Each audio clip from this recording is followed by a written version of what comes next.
Did we just witness a routine February game, or the moment the Los Angeles Lakers quietly decided what kind of team they're going to be in April? On February 24th, 2026, the Los Angeles Lakers faced the Orlando Magic in a matchup that, on paper, looked like a standard cross-conference contest. But if you watched closely, not just the box score, not just the highlights, you saw something deeper unfolding. This wasn't just about a win or a loss. This was about identity, pressure, contracts, and a franchise staring at its own reflection. Let's start with the surface. The Lakers came in navigating injury management questions, heavy minutes on their core stars, and growing whispers about roster balance. The Magic arrived young, long, disciplined, one of the league's fastest rising defensive units. And early in the game, Orlando did what they've been doing all season. They turned the pace into a problem. Long closeouts, active hands, forcing the Lakers into late clock decisions. But here's the first question no one is asking loudly enough. Why did the Lakers offense look so reactive in the first half? In post-game comments, Lakers players talked about getting to our spots and trusting the reads. That's code. That's a team still searching for rhythm. When a veteran-heavy roster talks about reads and spacing in February, it means chemistry is still being stress-tested. And Orlando knew it. The Magic attacked in layers. They pressured ball handlers early, switched aggressively on the perimeter, and forced the Lakers into isolation possessions instead of their preferred drive and kick sequences. This wasn't random, this was targeted. Orlando's coaching staff clearly believed the Lakers' half-court discipline could crack under sustained physical engagement.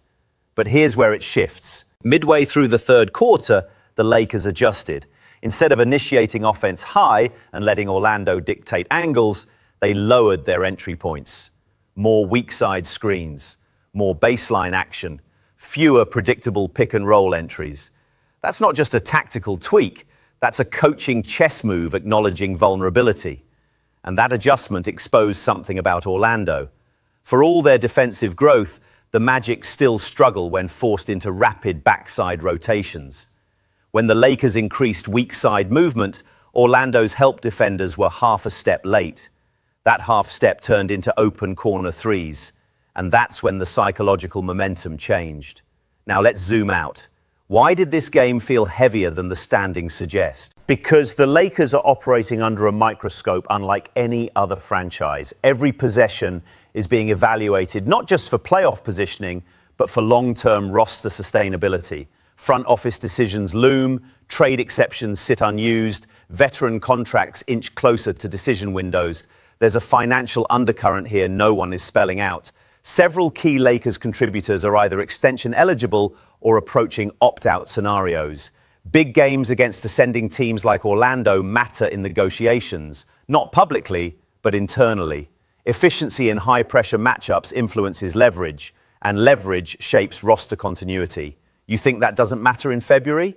It absolutely does. On the Orlando side, the narrative is different but equally layered.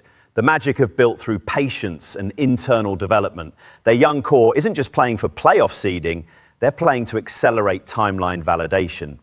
When you challenge a brand like the Lakers and control stretches of the game, that sends a message to ownership. This rebuild is ahead of schedule.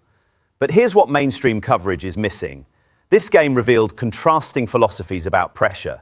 The Lakers rely on composure through experience. The Magic rely on chaos through youth and length. And for about 2 quarters, chaos was winning. When the Lakers slowed the tempo and forced Orlando into half-court execution battles, the Magic's offense stagnated. Shot selection tightened. Ball movement hesitated. That's playoff simulation. And that's why this matchup matters more than it appears. In the locker room, this kind of game does one of 2 things. It either exposes fragility or strengthens hierarchy. Reports from post-game availability suggested a calm Lakers tone, not celebratory, not defensive. That's a veteran group understanding the bigger picture. Meanwhile, Orlando players spoke about learning moments and missed details. That's growth language, but it's also subtle frustration. And here's the curiosity gap no one is filling yet. What happens when these 2 philosophies meet in a 7-game series environment 2 years from now? Because that's the trajectory we're watching. Let's talk management strategy. The Lakers front office must decide whether to double down on veteran support pieces or begin integrating more two-way, younger rotational defenders. Games like this expose the cost of leaning too heavily on shot-making under pressure. If perimeter defense falters against elite wings in the postseason, this game will be remembered as a warning sign. For Orlando, the question is spacing investment. Their defense is nearly playoff ready, but their half-court shot creation still relies heavily on structured sets rather than spontaneous breakdown ability. If management doesn't secure another reliable late-game shot creator within the next year, their ceiling may cap earlier than fans expect. Fan reaction tells another story. Lakers fans oscillate between championship expectations and existential panic within a single quarter.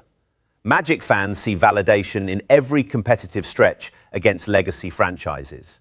That emotional difference matters. It shapes market narratives, national coverage, and even referee perception in tight games. And here's the hidden narrative.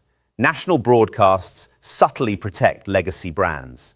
When the Lakers adjust successfully, it's framed as championship poise. When Orlando falters late, it's framed as youth learning curves.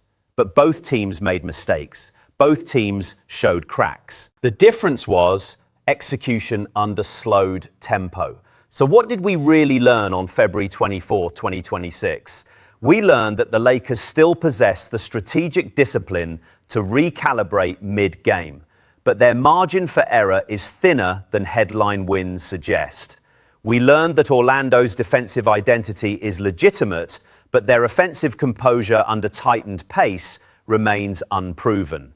And most importantly, we learned that this season isn't just about standing